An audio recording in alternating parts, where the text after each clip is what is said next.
Par la connaissance de la volonté de Dieu, nous sommes libérés de la crainte et de l'anxiété. Si nous savons quelle est la pensée de Dieu au sujet de notre avenir, alors nous n'en aurons aucune crainte, car lui connaît dès le commencement ce qui sera à la fin. C'est pourquoi nous devons nous adresser à Dieu pour chaque chose. Nous devons être désireux d'apprendre la façon de trouver la volonté de Dieu. Dieu ne nous contraindra point et ne nous poussera point à faire sa volonté. Dieu a donné à chacun une volonté propre. Aussi, nous devons dire avec foi, Seigneur, enseigne-moi à trouver ta volonté. Seigneur, enseigne-moi à trouver ta volonté. Voilà la clé. Dans ce but, nous acceptons quotidiennement la puissance de sa mort en nous. Nous avons besoin de nous approprier sa mort en acceptant la puissance de cette mort en nous. Et ainsi, mourir à tous nos plans et désirs personnels. Nous devons désirer faire la volonté de Dieu joyeusement et avec un cœur intègre, et non pas partagé. Le plan de Dieu à notre intention est le meilleur qui soit. Il n'y a aucune raison pour que nous l'acceptions avec des réserves. Il nous faut obéir à Dieu joyeusement et sans réserve intérieure, comme l'apôtre Paul dans Actes 16, 6, où il a obéi de bon gré et immédiatement à ce que Dieu lui avait demandé. Un autre exemple est celui de Philippe. Dieu lui demanda d'aller dans un lieu désert, Actes 8, 26. Il ne faut pas nous appuyer sur notre intelligence. Il ne faut pas aussi que nous dépendions de notre sagesse propre. Nous devons dire, Seigneur, tu es ma sagesse propre. Je ne dépends pas de la mienne. Confie-toi en l'Éternel de tout ton cœur et ne t'appuie pas sur ta sagesse. Proverbe 3, 5. Nous pouvons agir de la sorte grâce à une foi forte. Si nous voulons trouver la volonté de Dieu et la faire, il nous faut abandonner toute notre compréhension des choses et dépendre de sa sagesse divine. Le reconnaître dans toutes nos voies. Reconnais-le dans toutes tes voies et il aplanira tes sentiers. Proverbe 3, 6. Nous devons nous adresser à Dieu même pour les moindres détails. Nous pouvons penser, ceci est un détail, pourquoi questionnerais-je Dieu à ce propos?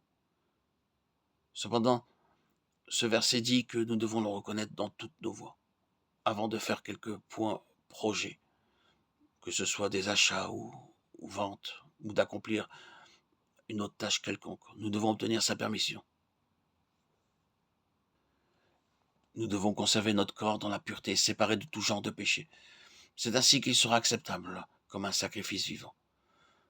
Nous ne devons pas imiter les gens de ce monde dans la façon de nous vêtir, de nous couper les cheveux, ou par nos conversations, et nous ne pouvons pas non plus nous livrer à des lectures ou à la musique de ce monde, car ces choses amènent la corruption. Heureux ceux qui ont le cœur pur, car ils verront Dieu. Recherchez la paix avec tous et la sanctification, sans laquelle personne ne verra le Seigneur et ne pourra comprendre sa volonté. Ne vous conformez pas au siècle présent, mais soyez transformés par le renouvellement de l'intelligence afin que vous discerniez quelle est la volonté de Dieu, ce qui est bon, agréable et parfait. Romains 12, 2. Si nous désirons connaître la volonté de Dieu, nous devons avoir une intelligence renouvelée. Nous ne devons pas nous obstiner dans nos propres voies.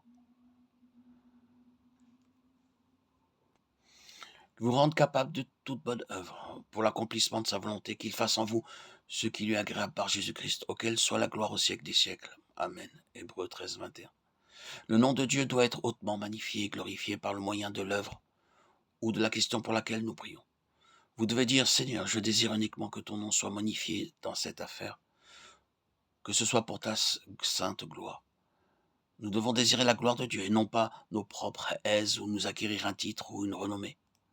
Mais lève-toi et tiens-toi sur tes pieds, car je te suis apparu pour t'établir ministre et témoin des choses que tu as vues et de celles pour lesquelles je t'apparaîtrai.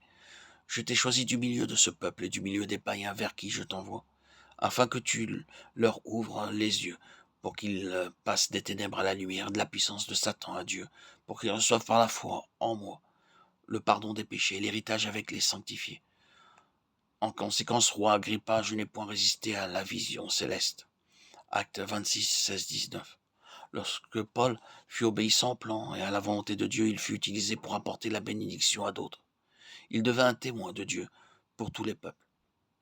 De même, quand nous faisons quelque chose selon la volonté de Dieu, cette œuvre sera une source de bénédiction pour beaucoup. Cela les fortifiera et apportera l'édification dans l'Église tout entière. Nous ne pouvons pas apprendre toutes ces choses en un jour. Alors que nous en ferons une pratique quotidienne, nous les apprendrons. Par exemple, nous n'apprenons pas la cuisine en un seul jour. Au début, tout en cuisinant, nous nous référons toujours à nouveau aux livres de recettes, et cependant, il se peut que la nourriture que nous avons préparée n'ait pas tellement de goût. C'est seulement en cuisinant jour après jour, donc par l'exercice, que nous apprenons à préparer des plats savoureux. Maintenant, je peux dire en tant que témoignage personnel que j'ai pris comme principe de n'aller nulle part sans avoir trouvé la volonté de Dieu à ce sujet. Que Dieu nous aide à faire également de ce principe votre vie pratique. Que le Seigneur nous enseigne à tous la façon de découvrir sa volonté et qu'il nous aide à devenir sages à ses yeux, selon Éphésiens 5,18. Ne vous enivrez pas de vin, c'est de la débauche. Soyez au contraire remplis de l'esprit.